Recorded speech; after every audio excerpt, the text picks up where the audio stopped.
سقایەکە گەلەکە گەرم و گۆرە لە ناوا پێشانگەهێتێ دیتن و گەرم بێژن هەری تێدا چینا گێنجان لەبەر ئامادەیە ئەو چینا خۆش دەستپێکا مرۆڤاتیە و حتا ڕۆژە ئیرۆ چینا هەری گرینگە ناوا هەر کۆمەڵگەهەکێدا ئەگەر ئەم بەحث بکەن ئەو گێنجانە هاتنە لەبەر دخوازن شیانێت خوا بیرۆکەی خۆی پڕ بقیمەت دوارێ تەکنۆلۆژیای لەبەر نیشان بدن هەلبەت ئەمێ بەحسا بێ بابەتێ بکەن و بەحسا بابەتێن دژی دگەل لە ڕێکخەرێ سەرەکی پێشانگەها هایتێکس بەڕێز فەرهەنگ برادۆستی و گەلک بەخێر هاتیش بۆی سۆدیا بکری یا کوردستان 24 بساڵە سێەمە پێشانگەها هایتێکس بجۆش و خۆشەکە مەزن تێ لە دارخستن لێ بلا ژوەیەکێ دەستێ بکەم گەل و جوداهیە ئی ساڵ دگەل پارچیە ئایا کۆمپانیایەن زێدەتر بەشداریکردنە بتایبەت ئەگەر بێژن کۆمپانیایەن بیانی زۆر بەخێر بن ڕەشان خان هایتێکس لە ساڵی سێمە لە ساڵی 2009 بۆ جاری یەکەم بوو لە هەولێرکردمانەوە ئەو کاتە نزیکەی 6 کۆمپانیا بەشداریان تێدا کرد لەگەڵ کۆنفرانسێکی 3 ڕۆژی لە 2020 بەداخەوە بەهۆی کۆڕۆنا بۆ خۆی کۆڤید نەمانتوانێت پیشانگاکە بکەینەوە لە 2021 پیشانگای دووەممان کردەوە کە نزیکی 100 کۆمپانیای ناوخۆی بوویانەی تێدا بەشدار بوو و 4 ڕۆژ بوو کۆنفرانس و کۆمەڵێک ئەکتیڤیتی و چاڵاکی دیکەشی لەگەڵ بوو ئەو ساڵ خۆشبەختانە جیاوازەکەی لەگەڵ ساڵانی ڕابردوو دوو ئەوەندەیە یعنی لە هەموو ژمارەیەکەوە لە ڕووی ژمارەی کۆمپانیاکان نزیکەی 152 کۆمپانی لەگەڵ نزیکی 32 پرۆژەی بچووک سەروی 180 کۆمپانی بەشداربوومان هەیە لەناو لە دەرەوەی کوردستان چاڵاکەکانی پێشانگاکە لەو 4 ڕۆژە چەند بەشێکن بەشێکی وەکو معرەز وەکو پیشانگا ئەوە کۆمپانیاکانن بەشێکی کۆنفرانسە کە لە ڕۆژ یەکەم ئەوڕۆ سعات 2.5 دەست پێ دەکات چەندین تۆپیک چەندین پانەڵی تەکنەلۆژی سەردەم تێیدا باز دەکرێت و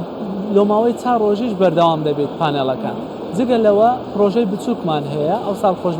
خۆشبەختانە بە هاوبەشی لەگەڵ دەستگای ڕوانگە پرۆژەی ئینڤست مای ئایدیامان کرد لەگەڵ هایتێکس فیوچر ستارز و نزیکی 30 لە بۆ 40 پرۆژەمان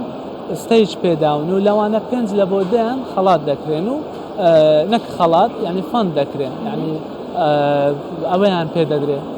بڕەپارەیەکیان پێدەدرێت بۆ بەرەو پێشبردننی بزنسەکەی خۆیان ئێوە وەکو پێشانگای هایتێکس ڕۆڵتان چیە لێرە بۆ ڕاکێشانی کۆمپانیای بیانی ڕاستە بەخۆی ئێمە لە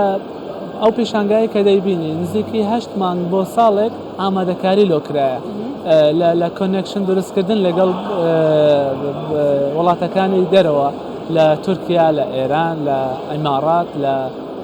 بڵێن لە دووەلی ئەوروپا لە ئەمریکا لە تایوان لەو شوێنانە لە زۆربەی ئەو وڵاتانە کۆمپانیامان لە بۆ هاتێ ئەگەر بەڕێژە پێت بڵێم لەو 152 کۆمپانیا نزیکی 122 کۆمپانیەکان دەرێ عێراقن 123 کۆمپانیەکان ناو عێراقن و یعنی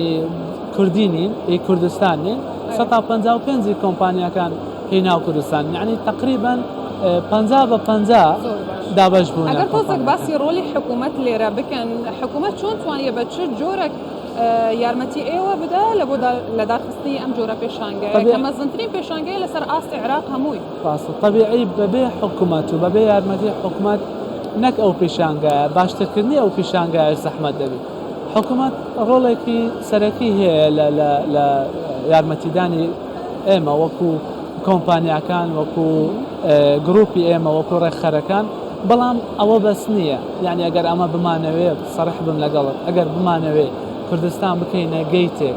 زۆرترین کۆمپانیا بهێنینە کوردستان ئەو کۆمپانیا چەندە زۆر باشە چونکی کاتی من کەمە مدوێت بچێک بەحسا ڕۆلا گەنجان لەوێرێ بکە هەبوونا گەنجێن بەهرەمەند دلبر چم بەفای ژوارە بەدگارینە وەکو پێشانگە هایتێکس هۆژی چاوە دکارن دە هەمان دەمیدا ئالیکاریەوە بکەش بۆ پێشخستنا بیرۆکەیەن وە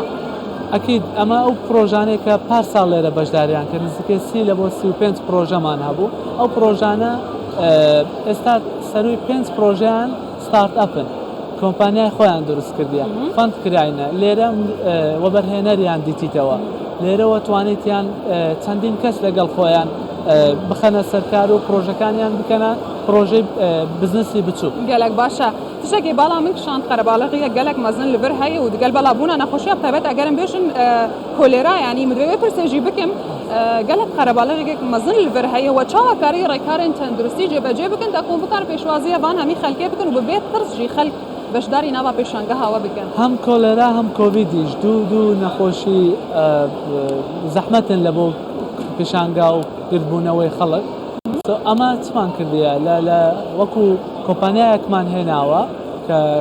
کۆمپانیایەکی بواری پزیشکیە هەموو هۆڵەکەی لە بۆ تعقیمکردن و ڕۆژانە بوتەکان تعقیم دەکاتەوە